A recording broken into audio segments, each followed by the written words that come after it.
So these centrists and classical liberals are generating a lot of buzz. It kind of almost seems like there's a resurgence in classical liberalism. But, I would argue that this is a false resurgence, and that they're presenting us with a false dichotomy, and it's ultimately counterproductive. Now, I'm not necessarily saying that all of these types of people are insincere. Many of them may actually believe, their values, their principles, etc. Probably not all of them. But what they're doing fundamentally is presenting us with a false dichotomy. And it is a little bit suspicious that this stuff has taken off now when there's a resurgence of populism, when there's a resurgence of right-wing sentiments. And it definitely seems like we're being presented with a false dichotomy. And here's why. I've been critical in a past video of Steven Pinker where he attempted to put some, alt-right hate facts into context. And the context he attempted to supply was a classical liberal individualist context. Right? He's talking about distributions and, distributions overlap, so there's no reason to be prejudiced against individuals just because the average for the group maybe is different from another group.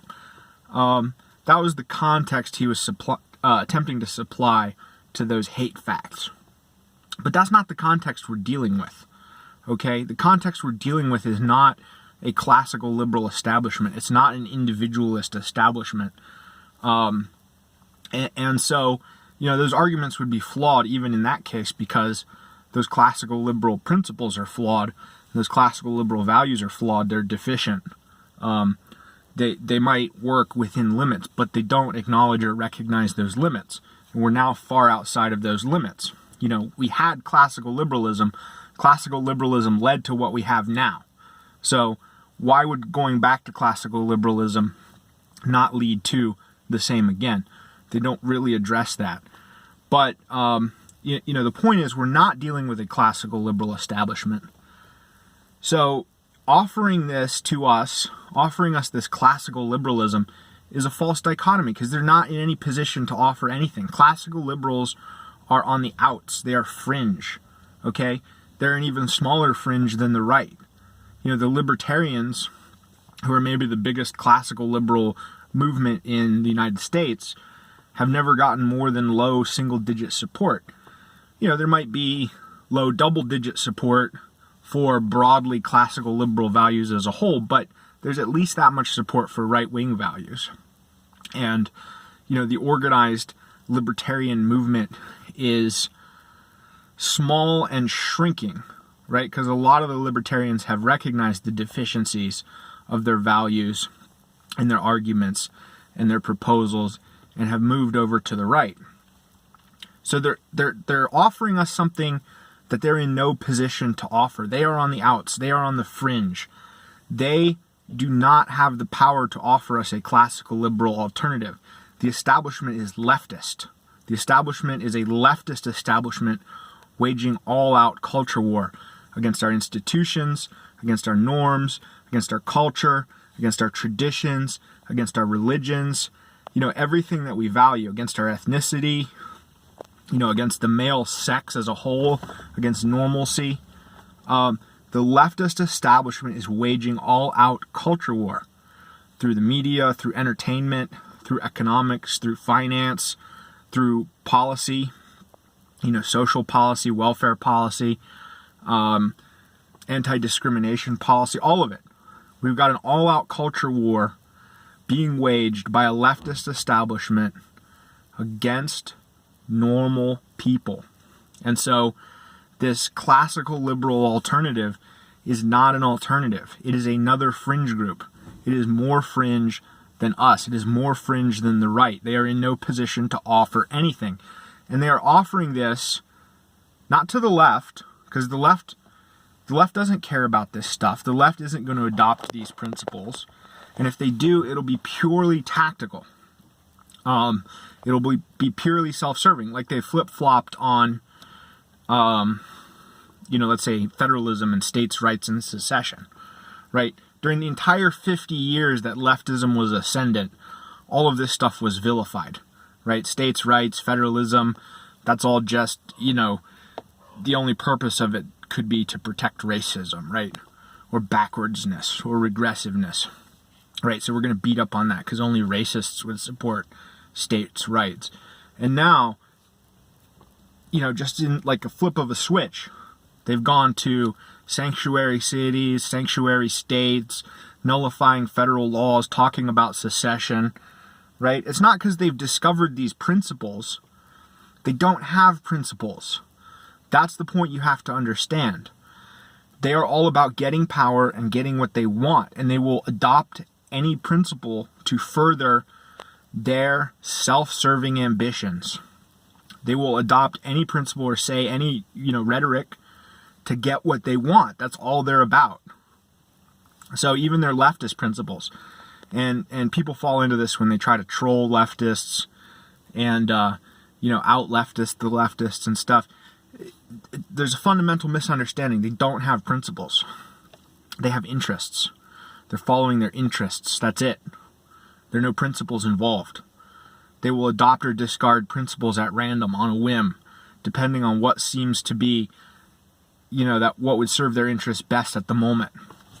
So, and there may be some appeal to this classical liberalism stuff to leftists, but only if leftists realize they're blowing it, that they've overplayed their hand, that they're not going to be able to achieve leftist aims or leftist ambitions by the means that they've adopted, and then maybe they'll fall back to classical liberalism.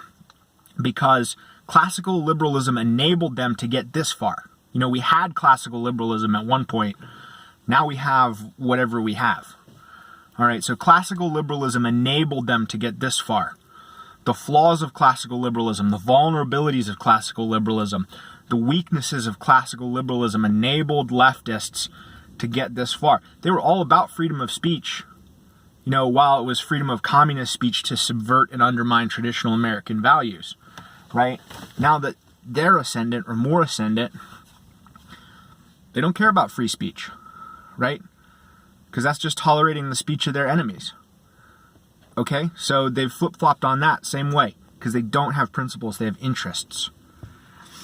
So classical liberalism enabled what we've got. If there are any leftists who are going to fall back to classical liberalism, it's as a purely tactical gambit to continue furthering leftist aims and ambitions, under the realization that they can do that under classical liberalism better than by overplaying this social justice nonsense and provoking more reaction and more, right-wing populism.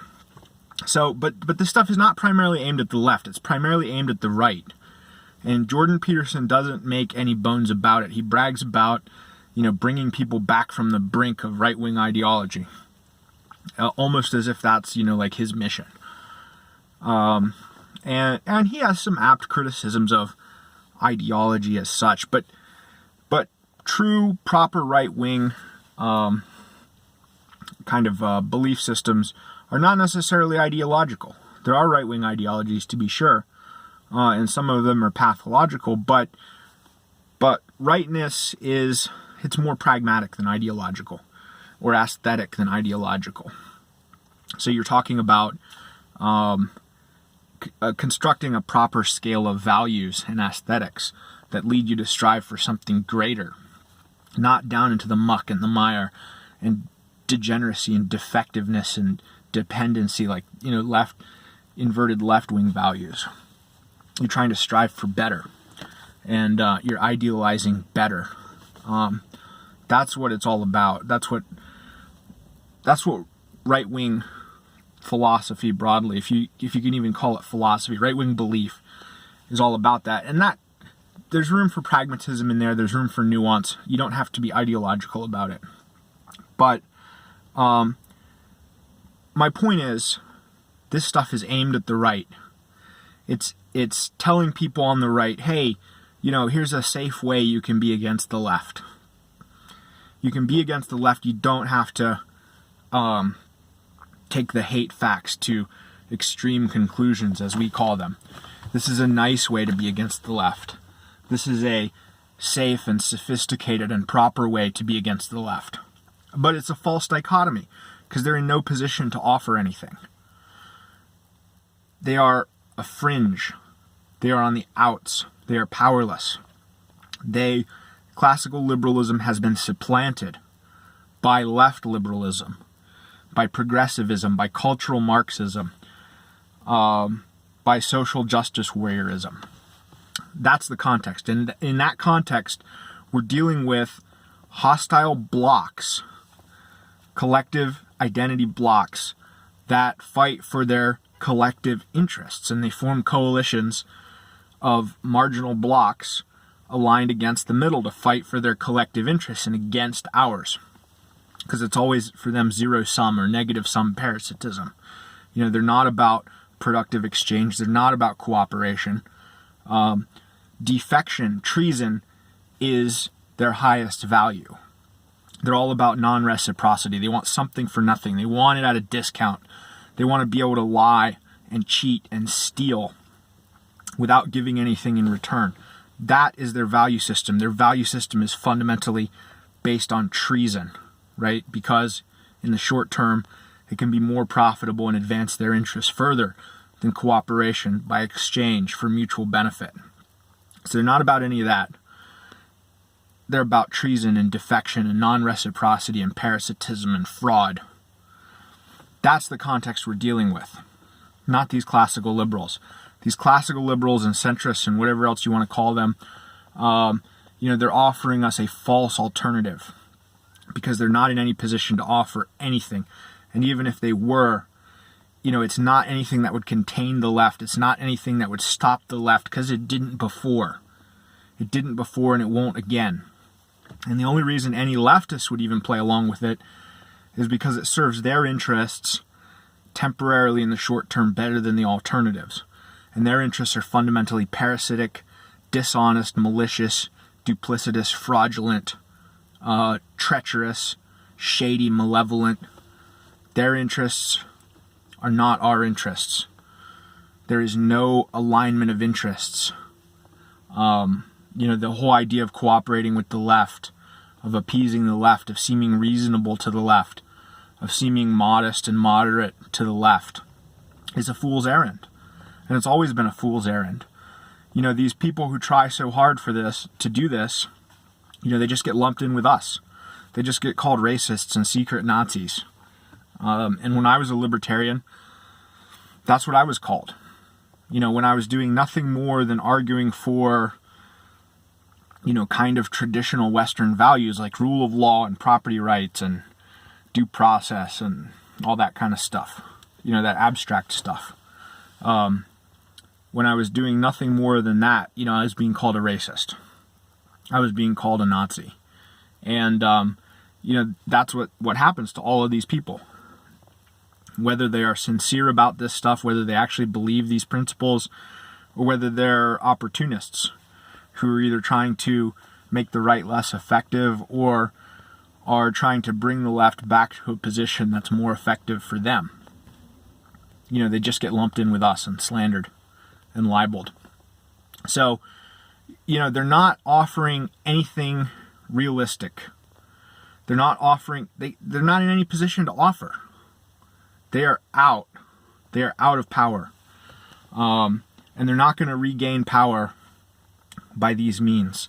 And they're not going to restore Western civilization or Western values or traditional Enlightenment universalism.